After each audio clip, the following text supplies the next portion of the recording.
23 میرا ریکارڈڈ ہے وسیلہ اور توسل کے صحیح احکام و مسائل، اس میں میں نے بتایا کہ درود شریف اور اللہ کا ذکر پڑھ کر کے دعا کریں گے قبول ہوگی۔ یہ صدقے اور واسطے والا ان کی کوئی مضبوط روایتیں موجود نہیں ہیں، کمزور روایتیں ہیں، ان کا سہارا انہوں نے لیا ہوا ہے۔ اور پھر نبی علیہ السلام تک بھی رہتے ہیں، تو میں نے اس میں کہا کہ ہم اس کے اوپر کوئی حرام کا فتویٰ نہیں لگاتے، یہ تو اپنے ان لوگوں کے آگے لے گئے ہیں اس کی کرالریز بناتے ہوئے کہ وہ اینڈ ہی نہیں ہو رہا اس کا۔ تو بہتر یہ کہ جو آپ صلی اللہ علیہ وآلہ وسلم نے تعلیم فرمایا ہے، وہ جامع ترمذی میں 593 نمبر حدیث ہے کہ جو اللہ کا ذکر اور درود کر پڑھ کے دعا مانگے اللہ تعالیٰ اس کی دعا قبول کرے گا۔ السلام طریقہ تو بتا دیا علیکم گیا۔ دوستو، مرزا جہلمی صاحب کا فکری چکر ویو ایک منظم گمراہی ہے، اور اس بندے کا یہ چکر ویو ایسا ہے کہ یہ بیک وقت دو باتوں پر بات کرتا ہے، یعنی یہ دو سنت عمل کو مقابل لا کھڑا کرتا ہے، ایک عمل پر زور دیتا ہے، دوسرے عمل کا انکار کرتا ہے، اور انکار کر کے امت میں اضطراب اور افتراق پیدا کرنے کی ناکام کوشش کرتا ہے، اور بڑی چالاکی اور فریب کاری کے ساتھ ثابت کرتا ہے کہ جو دوسرا عمل ہے وہ تو ثابت ہی نہیں ہے، اور جو میں بتا رہا ہوں وہ حقیقت ہے۔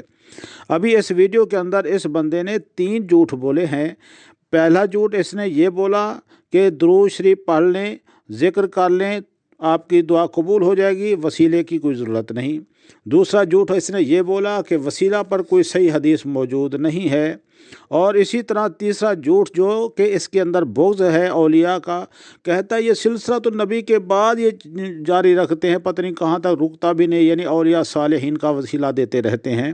تو میں آپ کو دعوت دیتا ہوں، میری ایک مکمل گفتگو سنیں، میں آپ کو حدیث کے حوالے سے اور قرآن کے حوالے سے بتاؤں گا کہ یہ بندہ جھوٹ بول رہا ہے، اور یہ جو حوالہ دیتا ہے یہ حوالہ بھی غلط ہے، اور جن کے بارے میں کہتا ہے کہ صحیح احادیث وسیلہ پر نہیں ہے، ان پر بھی میں آپ کو چند احادیث مبارکہ صحیح احادیث مبارکہ پیش کرتا ہوں کہ میرے آقا علیہ الصلوۃ والسلام نے خود وسیلہ دینے کی تعلیم ارشاد فرمائی ہے اور خود وسیلہ دیا ہے۔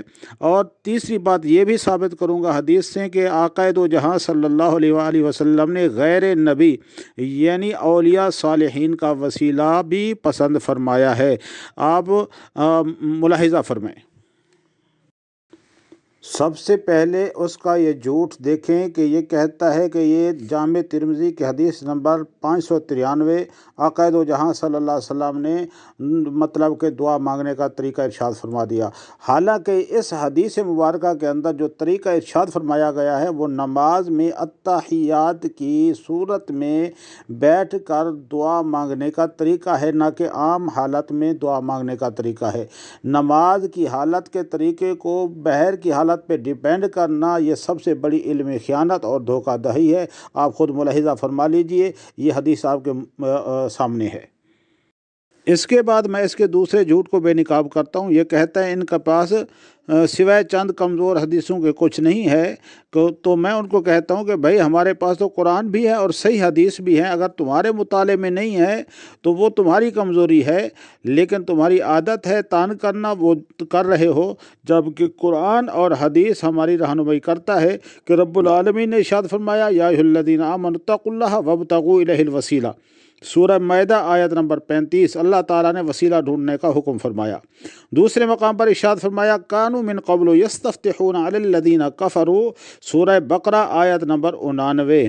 اسی آیات کریمہ کے تحت تفسیر ابن عباس، تفسیر تبیان القرآن، تفسیر بیان القرآن ڈاکٹر اسرار صاحب، تفسیر ثنائی مولانا ثناء اللہ عمر تصری، تفسیر در منصور، تفسیر عثمانی ڈاکٹر شبیر حسین عثمانی، تفسیر قرطبی اور تفسیر گلدستہ تفاسیر، تفسیر مظہری، ان تمام تفاسیر میں یہ لکھا ہوا ہے کہ آقا دو جہاں صلی اللہ علیہ وآلہ وسلم کی ولادت بعد سعادت سے پہلے یہود و نصارہ میرے آقا علیہ الصلوۃ والسلام کے وسیلہ سے فتح و کامرانی کی دعا مانگا کرتے تھے۔ تو یہ قرآن سے ہمیں تائید حاصل ہو گئی۔ اب آئیے آپ کے سامنے چند احادیث مبارکہ پیش کرتا ہوں جو کہ سند کے اعتبار سے صحیح الاسناد ہیں۔ پہلی حدیث مبارکہ نبی پاک صلی اللہ علیہ وآلہ وسلم نے اپنے نابینا صحابی کو دعا سکھائی کہ اس نے نبی پاک صلی اللہ علیہ وآلہ وسلم کے وسیلے سے دعا فرمائی تو اللہ تعالیٰ نے اس کی بینائی کو واپس لوٹا دیا۔ یہ حدیث مبارکہ مکمل آپ سکرین پر بھی ملاحظہ فرمائیں۔ اس کا حوالہ ہے جامع ترمذی 3578 حدیث کا نمبر ہے۔